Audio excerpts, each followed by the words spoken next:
Let's turn now to Indiana, where day 2 of jury selection is underway in the highly anticipated Delphi murders trial for defendant Richard Allen. He is charged in the deaths of 13-year-old Abigail Williams and 14-year-old Liberty German. Prosecutors say that Allen killed the 2 teenage girls while they were on a hike in a public park back in 2017.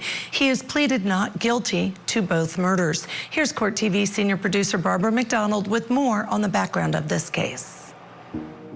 On a Monday afternoon in February of 2017, best friends Abigail Williams and Liberty German went for a walk along the Delphi historic trails. While on the then abandoned Monon High Bridge, the girls were approached by a man. Libby started recording. The following day, Abby and Libby were found dead about a quarter of a mile from the bridge. They had fatal cuts to their necks. In addition to the portion of Libby's cell phone video, police released 2 sketches. This one, in 2017, of a man they estimated to be in his 30s or 40s, then changing it to this one in 2019 of a much younger man. The judge did find probable cause for an arrest of Richard Allen. He's been charged with 2 counts of murder for the murder of Abigail Williams and Liberty German. In late 2022, Richard Allen, a 50-year-old pharmacy tech at the local CVS, was arrested. He'd admitted to being on the trails the day the girls went missing, but said he hadn't seen them. Prosecutors say an unfired bullet found at the crime scene matches Allen's gun, and say since he's been in custody, he's confessed more than 60 times. Allen's defense says he was psychotic at the time of those confessions.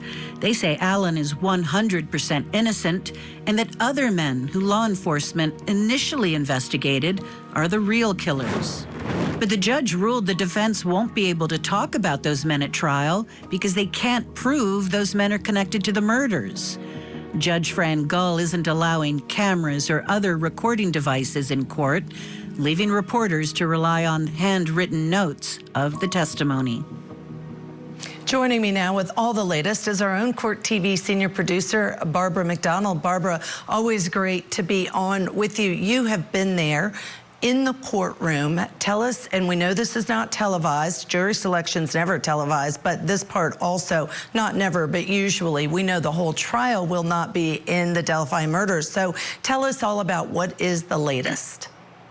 So right now there's some confusion about how many jurors have actually been selected. When we started the day, we thought we needed 2, and then we selected 2, and then we found out that there's still 1 more that the judge wants to get. So we're not sure if our numbers are off or if another juror has been dismissed. When we started the day today, the judge did dismiss 3 jurors that had been selected yesterday.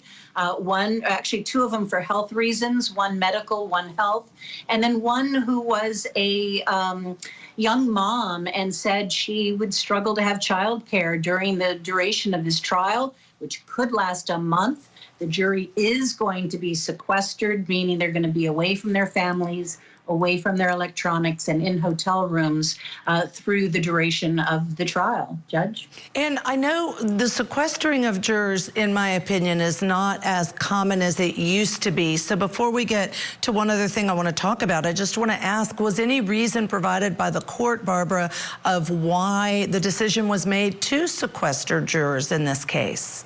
Other than the pretrial publicity, no.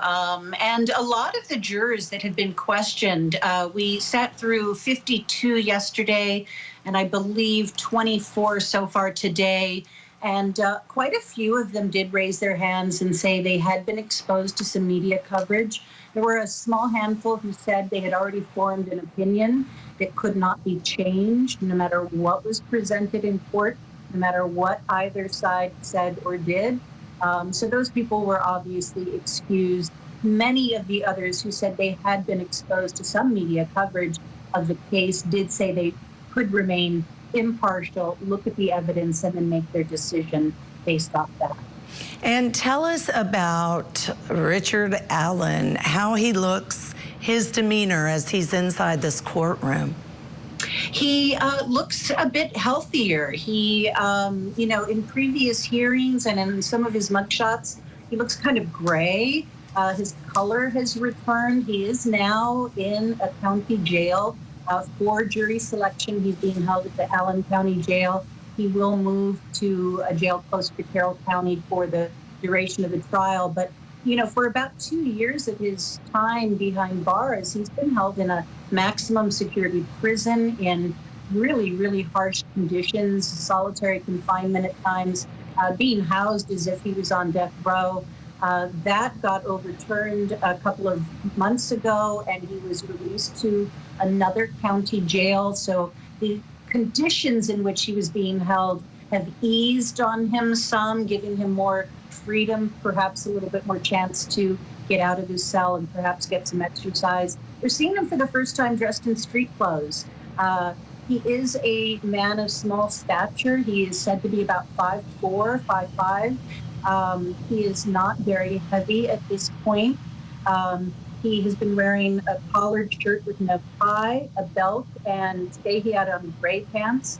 Yesterday he had on khaki pants. He is unshackled in court. He is able to have a pen and a pad of paper. He communicates with his attorneys. He definitely seems to be paying attention to the proceedings. All right. Now, I know that you've also learned some new details about evidence in this case. What can you tell us about that, please? So both sides got to do mini opening statements before the jury, and that happened yesterday before the panel, and it happened again today. And one of the things that Andrew Baldwin, who is the defense attorney for Richard Allen, said that we had not heard before is that hair found in Abby's hand is not Richard Allen's. And he said that in his mini opening statement to the jury, the potential jurors, and he said emphatically that Richard Allen is an innocent man and the evidence will prove it. Of course, the prosecution feels differently. They feel the evidence is going to convict this man. He is facing 4 counts of murder, 2 intentional and 2 basically felony murder during the commission of a kidnapping. Jury selection is continuing right now. Tomorrow we will probably be hearing a lot of motions that have been filed. Thursday we should not be in session, and then opening statements on Friday, as you mentioned, Ashley. And, Barbara, I just have to ask you one more question while I have you, because I know you did Down the Hill, the podcast, so you've been very intimate with the facts of this case for a very long time. Tell me about outside of the courthouse. Are there a lot of people from the public? I've been there to visit as well, very intimately involved with the details of what was a cold case for a long time. And I would assume a lot of people are going to listen to be at the trial, but I don't know if that's accurate or not. We anticipate that's going to happen once the trial moves to Carroll County. We are in Fort Wayne, Indiana. We're about 2 hours away from Carroll County right now. There have not been a lot of people. There have been about 20 seats available for the public and 5 seats for the media. And so far, that has been able to accommodate all of the people who have come. I don't know of anybody who's been turned away. Once we get to Carroll County, there should be more media seats, about a dozen, as well as more seats for the public. I anticipate that that's where most of the people who are really interested in following this trial are going to be trying to get a seat. As you said, absolutely no recording of any kind. We all have our notebooks. It's like the first day of school again. We all had to go to the store and buy notebooks and pens and highlighters and all those things that we would need so that we can take the best notes that we possibly can. All right, Barbara McDonald, can't thank you enough for all your great reporting there live during jury selection of this case.